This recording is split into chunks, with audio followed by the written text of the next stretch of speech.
Okay, I'm back. I just noticed the time. Alright, now let me see if I can.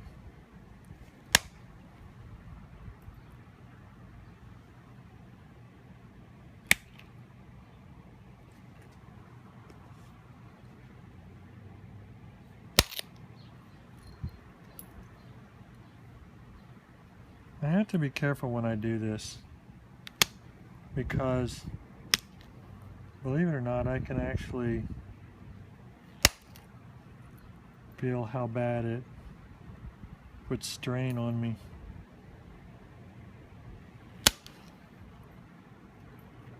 In several different ways.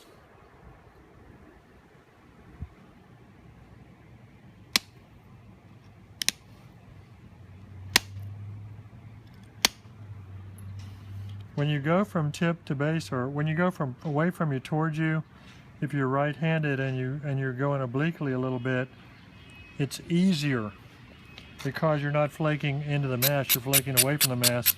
The mass is the unflaked area that's thicker. So before, when you saw me really trying to take a bunch of mass off, I was going from base to tip. I was flaking into the mass. Kind of, I was rolling it, but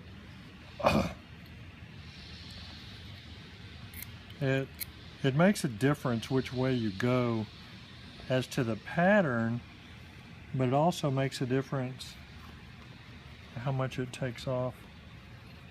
Dang it. See, one of the good things about being me and working all this raw crap, I don't usually break anything.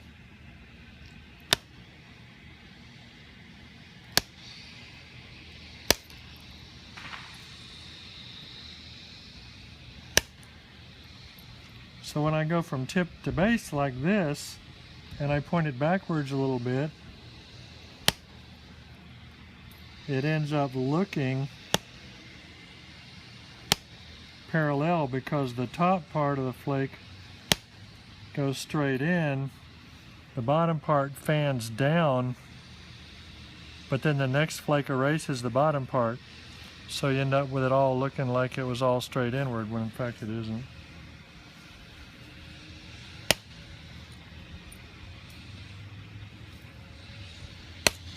And the only reason I'm telling you that is if you want to do a certain look. I mean, you can do the opposite from the bottom up and it'll work too. It just, but see how these look oblique and that looks parallel just coming in.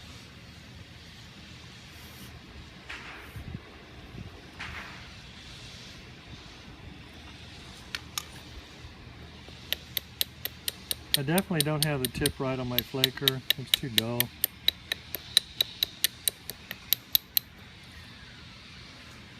I like it kind of dull in a way because I think it looks more realistic. You don't get as big. Well, when you use raw material and use a dull flaker, it's almost like you're using an antler in that you don't get the big old bulbs of percussion and you don't get sharp areas where the little bulbs are. But it is definitely harder to push.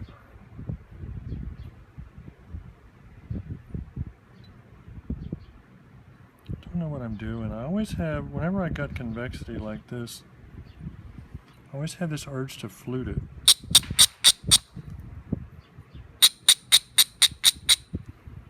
So I'm just beveling that. I'm shortening the point. But I think I may just be forced, dang, I may just be forced to flute it.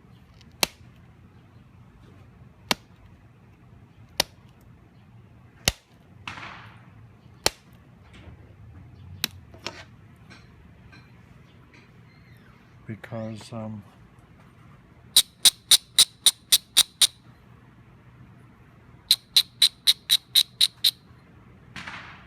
when I say forced to, I don't really mean forced to. I mean I just like doing it.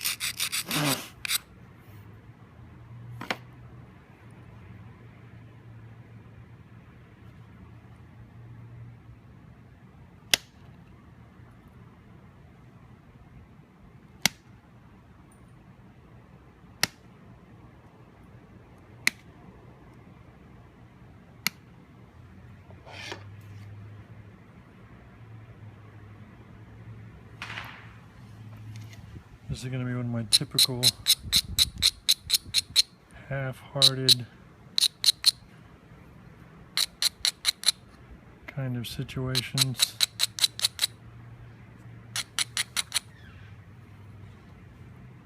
See how bad that looks?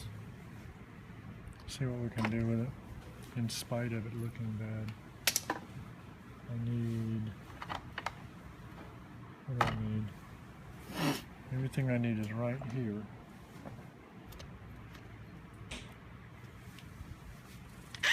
I always dress the end of the punch good, or well. I'm not trying to take anything off because the shape of it's kind of okay. I'm just trying to get it smooth and clean, no burrs.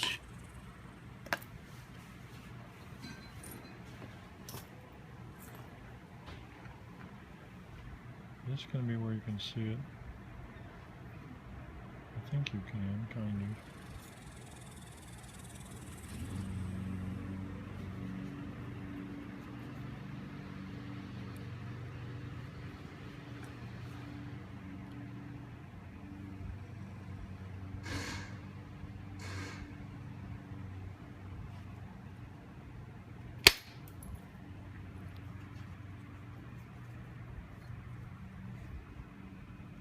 Not very good.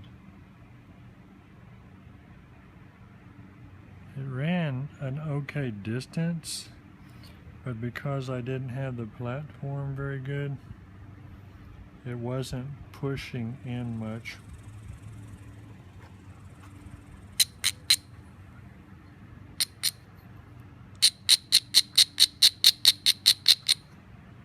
What I'm going to do is I'm going to get really crazy now, and I'm going to hit again twice on both sides of where that was, and make two little flutes.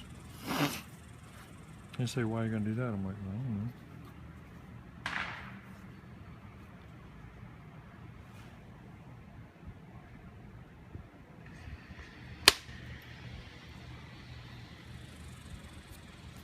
See, that ran down and it widened it on this side. It erased the other side of it.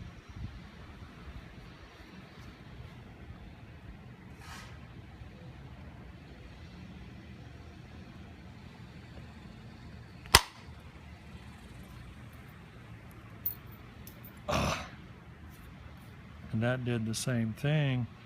And so now it's about the same length, but it looks a lot wider, and you can't tell that I fluted it 3 times because it looks kind of like I fluted it once. But you and I know. Okay.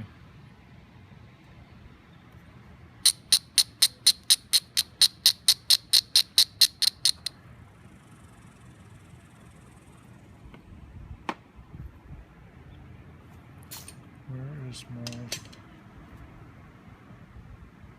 end fixer?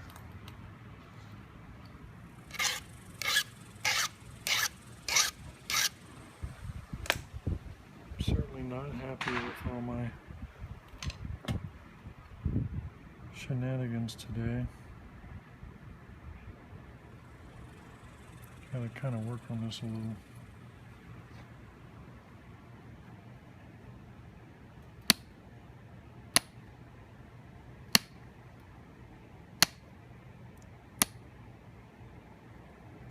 I don't know what it was about this year, but yesterday was the 4th of July, and man, last night it sounded like a war zone around here. People must have had a bunch of extra money for their fireworks budget this year.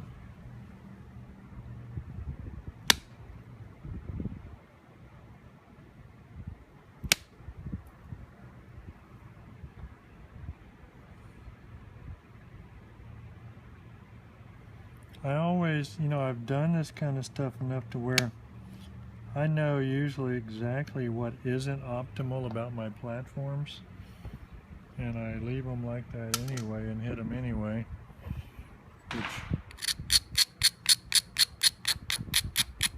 which I guess is kind of funny.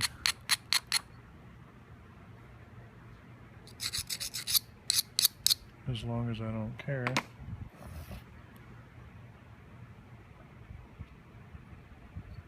Little isolations. The end of my punch still looks okay.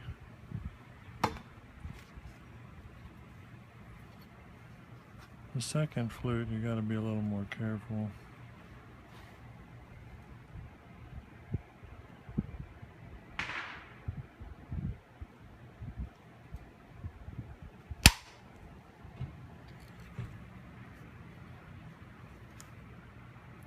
That one ran down to here. And it's so thin on this back end now that I'm not going to mess with trying to run any more flutes on that. I'll just take a few little cleanup flakes.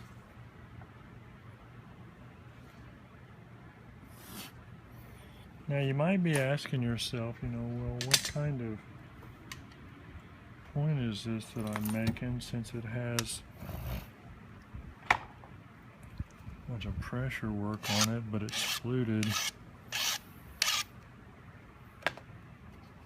And it don't look nothing like a Dalton.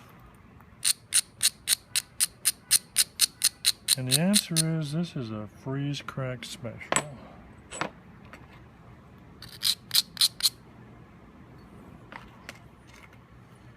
Because I got a parallel set. Well, I got kind of two parallel sets here. I got a bleak over here and random kind of looking over there. Of course, I haven't finished it yet, but I'm already getting a little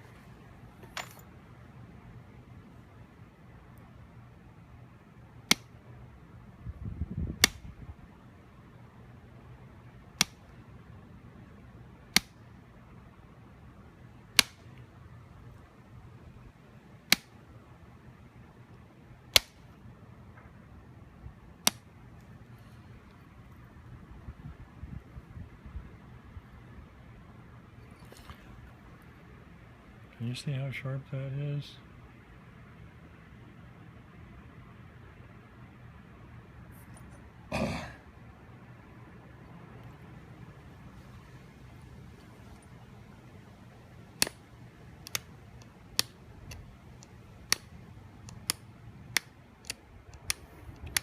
That's why I said you have to be careful on that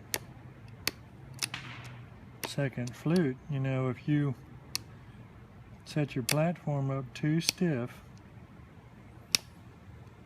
too strong, and you don't get it set up outward enough, far enough away from that previous one. And sometimes you actually, if your previous one has too big a bulb of percussion, then you may need to actually come on down in like this, with this beveling a little bit down into it, because if you don't, you may not have a thick enough kind of web there in the middle between the flutes to tolerate the second flute. It may actually just cut through and blow an ear off when you go, because of the bulb.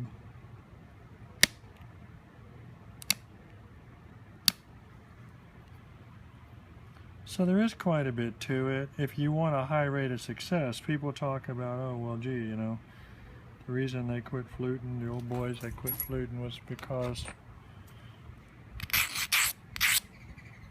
they broke so many of them. Well, I don't know if they did or not, because I don't know what their percentage was, but whether you break them a lot or not is really kind of a function of how much you've come to understand the process. Because you don't have to break many.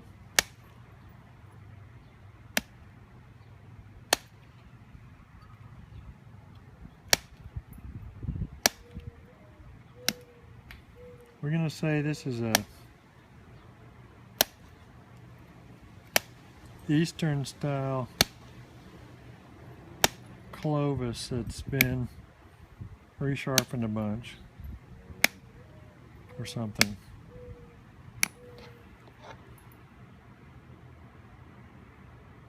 I don't really like it, but since it was a video tool, I guess I don't have to really like it.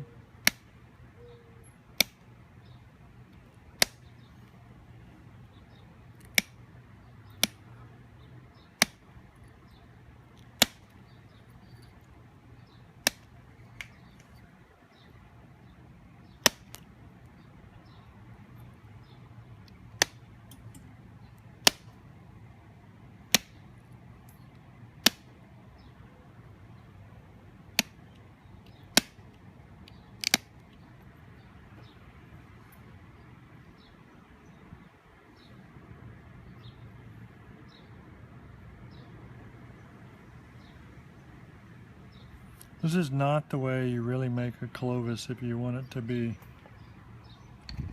anything similar to a real one.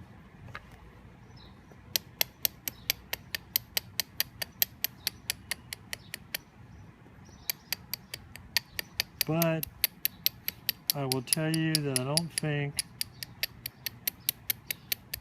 don't let peer pressure get to you. You know, a lot of times other nappers will tell you how you ought to be doing stuff. You ought to be doing stuff however you want to.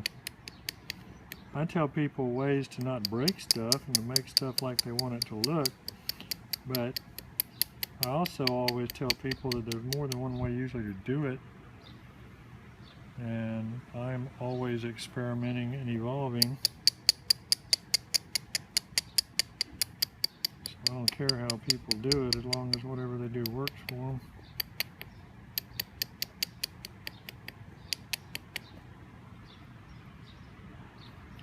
Oh well.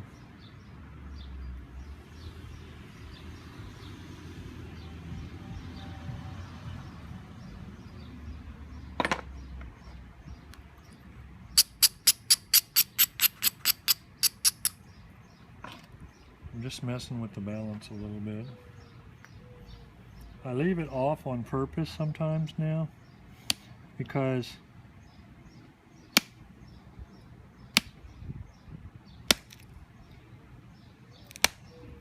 I get annoyed that I've gotten to the point where if I'm not careful, my stuff looks not real because it's too well balanced. It doesn't have enough irregularity to it sometimes.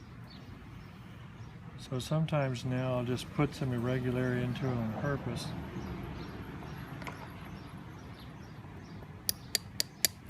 But in this case, for whatever reason, I don't know what y'all's eyes are used to. I'm just kind of straightening it out a little bit.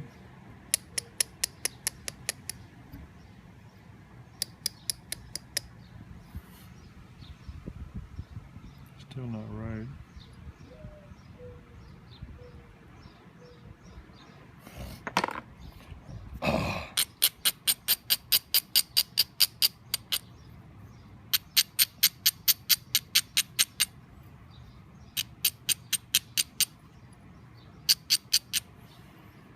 I didn't really do the base like I usually do either.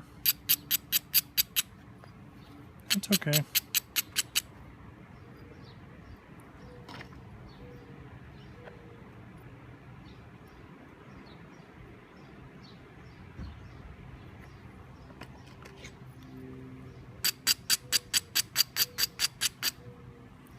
Come in there a little.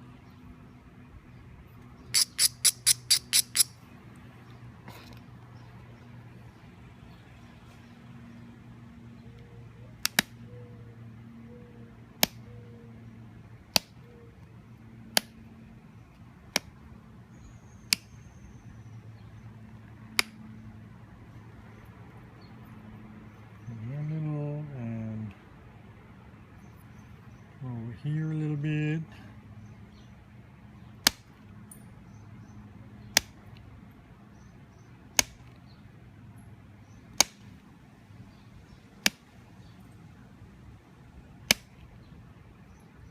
Ow.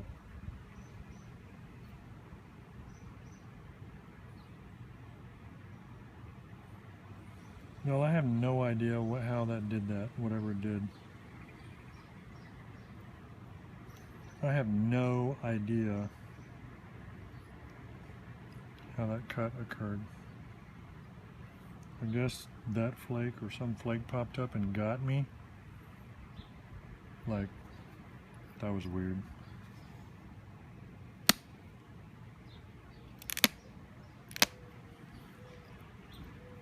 So let's see.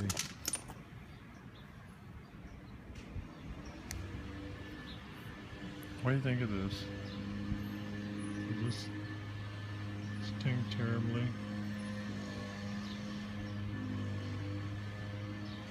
Oh well. I don't know about the lesson on this stuff, but anyway, it's not horrible. It's not great. It isn't a replica. Bye for now. Freeze cracked.